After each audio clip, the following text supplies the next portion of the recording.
sejahtera. Selamat datang semua kepada siri kedua kita. Pada hari ini saya ada Dr. Juliana Aida Abu Bakar dari Makerspace Research Lab, Universiti Utara Malaysia. Jadi bolehkah saya minta doktor ceritakan sedikit tentang lab doktor? Makerspace Research Lab ini sebenarnya adalah cetusan daripada hasil kerja sebagai penyelidik untuk augmented reality dan juga reality maya, VR juga AR, sepanjang saya di UUM, Universiti Utara Malaysia. Dan research lab ini lebih kepada memberikan services, memberikan perkhidmatan dan juga training, latihan kepada mereka-mereka yang berminat untuk membangunkan aplikasi AR dan juga VR lah, terutamanya di negeri di sebelah utara, di negeri Kedah inilah. Okey, boleh doktor ceritakan apakah research yang doktor akan terangkan pada hari ini? Saya bermula dengan virtual reality lah. Di hujung sana tu adalah research saya semasa PhD lah, 2000. This is article 2013 di mana kita cuba untuk mengimitasi, cuba untuk membawa seni bina yang sudah dilupakan, dan juga kita memberi nafas barulah kepada bagaimana kita hendak mempersembahkan maklumat-maklumat yang berkaitan dengan seni bina tersebut.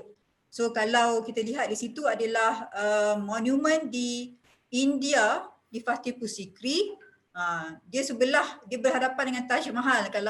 Kalau rasa semua kenal dengan Taj Mahal, one of the 7 wonders of the world. Jadi ini adalah di mana kita cuba untuk membuat replika, digital replika terhadap monumen gigantik pilar, tiang gergasi di salah sebuah monumen di sana. Bila balik PhD, kita sambung pendidikan dengan menggunakan augmented reality. Sebab kita rasa augmented reality ni dia lebih dekat sebab kita boleh gunakan mobile.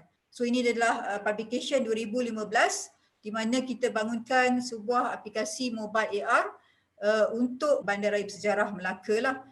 Kalau kita boleh lihat di situ adalah kota Eva Musa.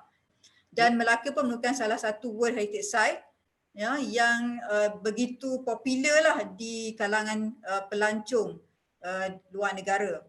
Okay. Dan ini adalah yang terbaru. So basically it's an AR juga, tapi kita fokus kepada the model, the 3D model. Kita cuba untuk melihat bagaimana 3D model ni kita boleh gunakan untuk membantu golongan kurang upaya.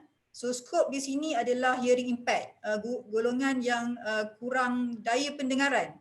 Okey. Ini adalah salah satu aplikasi mobile AR yang kita gunakan untuk membantu mereka. Jadi apakah motivasinya research ini? Okey, sebenarnya bila kita motivasi ni memang kalau kita tengoklah kita sebagai sebuah negara yang developing countries, negara yang sedang membangun, kita sering lupa untuk kita appreciate ataupun untuk kita menghargai sejarah.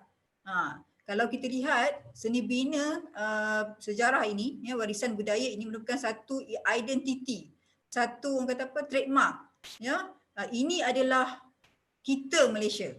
Okey. Jadi sebab itu saya rasa kita perlu meningkatkan ataupun untuk meningkatkan keterlihatan, visibility monumen kita, dan yang paling penting di situ adalah maklumat ataupun informasi di sebalik setiap daripada monumen itu. Saya percaya banyak maklumat, banyak cerita sejarah yang terlindung di sebalik setiap artifak, setiap monumen yang ditinggalkan oleh nenek moyang kita. Dan kalau Dr. Hanif tahu, kita ni sebenarnya dalam tahun 2021 ini, kebanyakan anak-anak kita adalah digital savvy, techie savvy. Jadi kadang-kadang sukar kalau kita just tunjuk, kita pergi satu tempat dan tunjuk monumen tersebut. Jadi mereka mereka kadang-kadang suka benda yang interaktif, ya, benda yang orang kata fun, ya, menyeronokkan. Jadi kita fikir bahawa teknologi-teknologi yang ada sekarang kalau kita salurkan kepada area ini ataupun kepada bidang ini, ia akan dapat menyuburkan lagi lah minat terhadap warisan seni budaya, Dr. Hanif. Boleh doktor ceritakan tentang prosesnya ataupun metodologinya dalam doktor menjalankan kajian ini? Kita lebih kepada design science research method. Ini adalah di mana kita mendapatkan, kalau kita tengok design science research tu dia berasal daripada analisis, ya, daripada analisis requirement analysis, pergi kepada design, development, and then dia pergi kepada evaluation, kan, dan juga reflection. Okay, so setiap daripada langkah-langkah tersebut kita cuba garap dan kita cuba adapt masuk dalam kita punya penyelidikan. Dan apa yang penting bila kita deal dengan sejarah, bila kita kita bermain dengan monumen sejarah dan sebagainya, seni bina, maka kita perlu suntikan daripada pakar. Pakar di sini bukan pakar daripada segi media ataupun interaktif media saja. Kita perlu pakar daripada sejarawan itu sendiri. Ya, pakar daripada seni bina atau pakar muzium perlu ada dalam kita punya tim. Setiap daripada interview, review, expert review dan evaluation tu, kita perlu masukkan pakar-pakar inilah ke dalam kekumpulan pembangun kita, Dr. Hanif. Jadi daripada kajian doktor, apakah dapatannya dan apakah maknanya dapatan itu? Jadi satu yang kita dapatlah daripada apa yang kita dah buat sepanjang 10 tahun lebih kurang adalah satu framework yang berkaitan dengan apa yang perlu kita ada dalam setiap prototype ataupun setiap aplikasi VR ataupun AR. Ya. So framework yang kita buat ini ataupun kita dapat ini berdasarkan daripada interview kita, temu bual kita dengan expert dan juga sepanjang pengalaman kita sepanjang membangunkan aplikasi VR. Okay.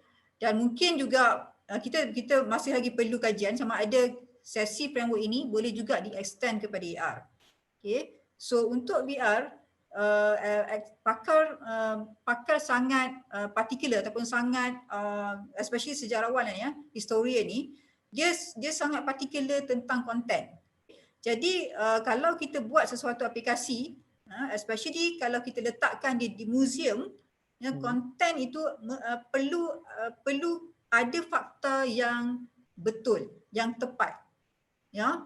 Kemudian daripada segi authenticity, ya, daripada segi keaslian, yang tu juga yang sangat-sangat dititik beratkan oleh pakar, di mana keaslian itu daripada segi kadang-kadang ornamentation, ya, dia punya hiasan itu, ya, kerawang itu, ya, kadang-kadang sejarawan ni dia kira tau, ya, dia mengira kerawang ni ada 7 petal ke dan sebagainya. Okey, jadi untuk orang kata apa, untuk menangani hal ini, untuk setiap konten tu kita kena ada disclaimer. I see. Itu yang penting, kita kena ada disclaimer. Ya, sebab bila kita tunjuk kepada pakar-pakar sejarawan, pakar-pakar arkitek ni, itu adalah benda pertama yang dia akan query kalau tidak memuaskanlah, kalau tidak capai standard mereka. Okey.